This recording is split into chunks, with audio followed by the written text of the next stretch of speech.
2023 Shape Women's Half Marathon on April 30th, 2023.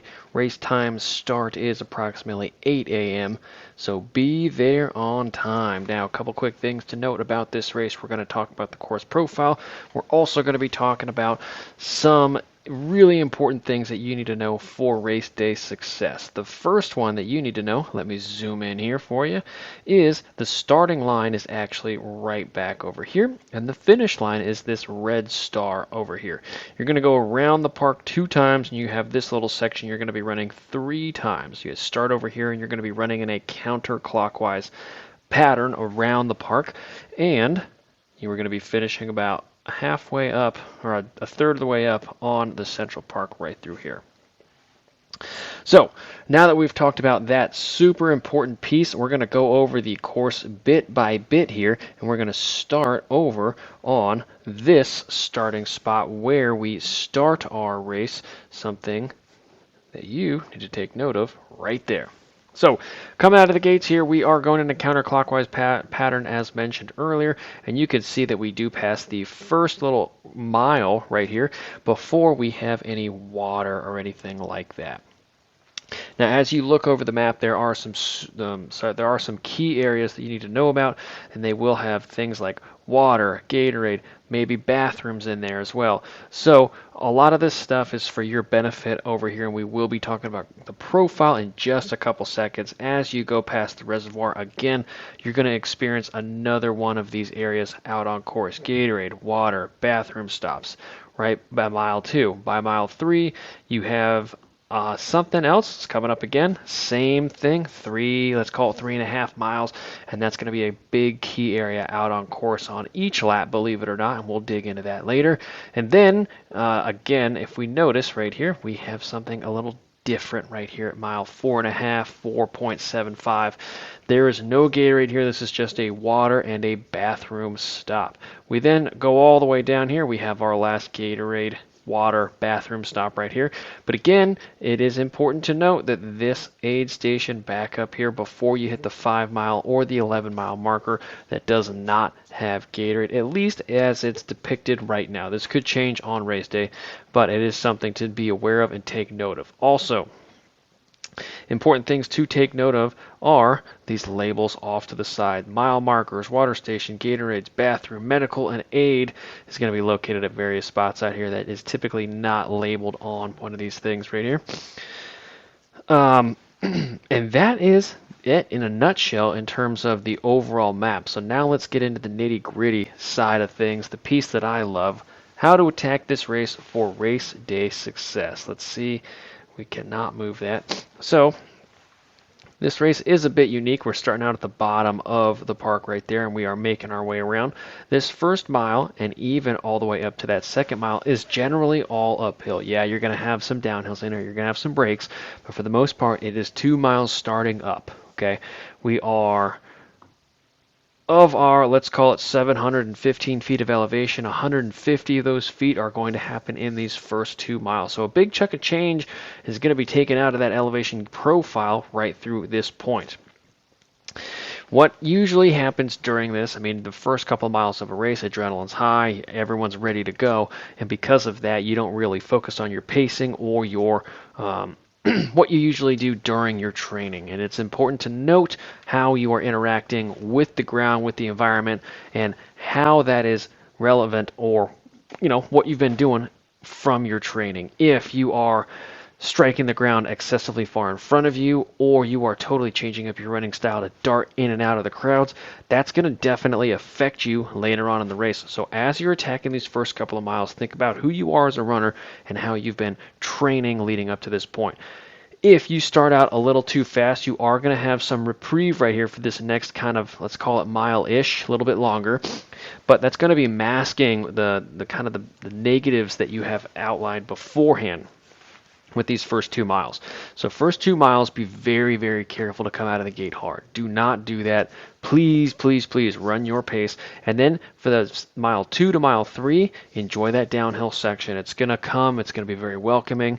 And really just take that and use that to your benefit. Use gravity as a helper during this section and really allow you to get down the road.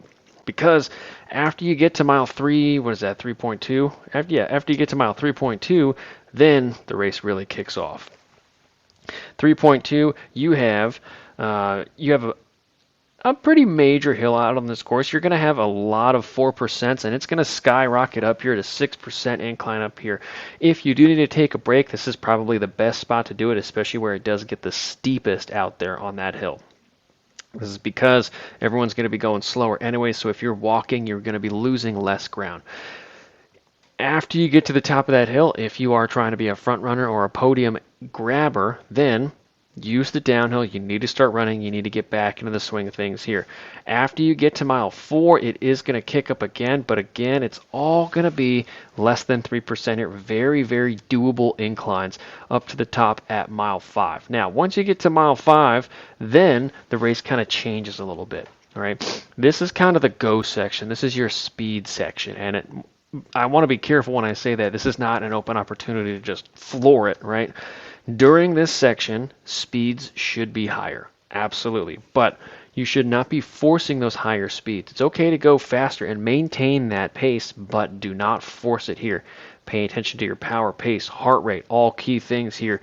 And if they're out of whack, then you know you need to A, focus on your fueling, B, slow it down a little bit, or C, maybe you went out a little too aggressive in those first couple of miles and you're paying the price for it now. That's okay. Readjust and evaluate your expectations for the remainder of this race. And that's going to last up until mile 7. Once you get to mile 7, then we kind of repeat this process again. You've noticed we have passed the starting line again, and we have passed the finish line. So now we really only have one lap left after you pass this mile 7 marker. Don't really look at the finish line. Don't even worry about it. Just know that you have another lap to go, and get really excited for it. If you say to yourself, wow, I just passed the finish line, I can't believe I have another lap, it's probably not going to go very well, right? Stay positive.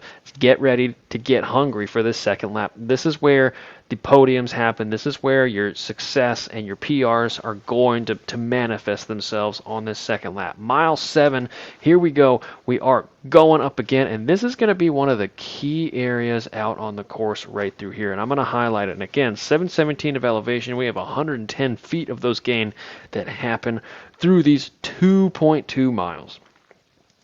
And you can see the big hill is coming later, and so you know if you're going to be walking this hill, I mean that's a long way to walk from mile 9.5 to mile 9.8. Okay, that's a major chunk to be walking that 0.3 of a mile.